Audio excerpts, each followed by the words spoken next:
جبر زیدبونا رژه قربانین سویل اپراسیونا گرتنا موسیل راوستیا. او بریار پاش و یکتید که ده ناوبر 17 بو 23 وی مهی ده انجام بمبارانک لسر چکدارن داعش لعنیا روژاوای موسل دو خانی بروان ایرشان کتن که تجیبون جخلکن سویل او خلکن که لترسا شر خو لوی داری و شارت بون.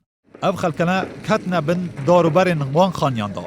لباره اوی ایرشی سپاه امریکا ده داخویانیه که ده آماجه بوی دا که لسر داخازا هیزن اولهیا عراقی بالافرین وان پیگهک لموسل بمباران کرنه که بحث جویتی تکرن والاتین سویل بونه قربانی.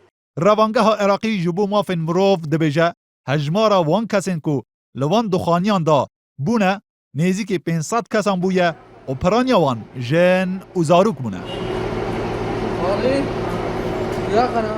لروجا 24 وی مهی رونشتوان وی داره دست کرنه به داره خستنا ترم وان کسین که دبن دارو بره خانین هلوشای دا مانه و حیان هاجی بردوامه.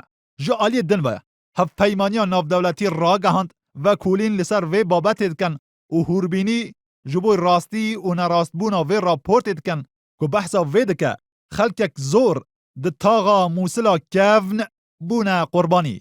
هفدم لیز گراند ریخرا کاربارن مرووی یا نتوین هفگرتی لعراق دلگرانیا خو لکشتنا ولاتین سویل نشاندا و گوت بکشتن و برینداربونا وی هجمارا زور جوالاتین سویل گلک دلگران بویا.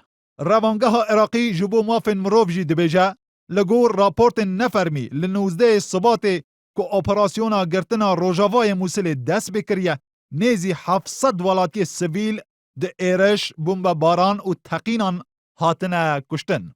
ده کارودانا وی بمباران خونین دا اسامن نجیفی جگر سروک کمار عراقی نامه یک جبو حیدر عبادی سروک وزیران و سلیم جبوری سروک پارلمان عراقی و هر وسا وزیر نفخو و بروانی شاندیه و داخاز جا پارلمان کریه رونشتنک نه آسایی لسر وی مجاری انجام بده. جو آلی دن و حتی تید هجمارا آوارین روژاوای موسلی زیده و زیده تر دبه.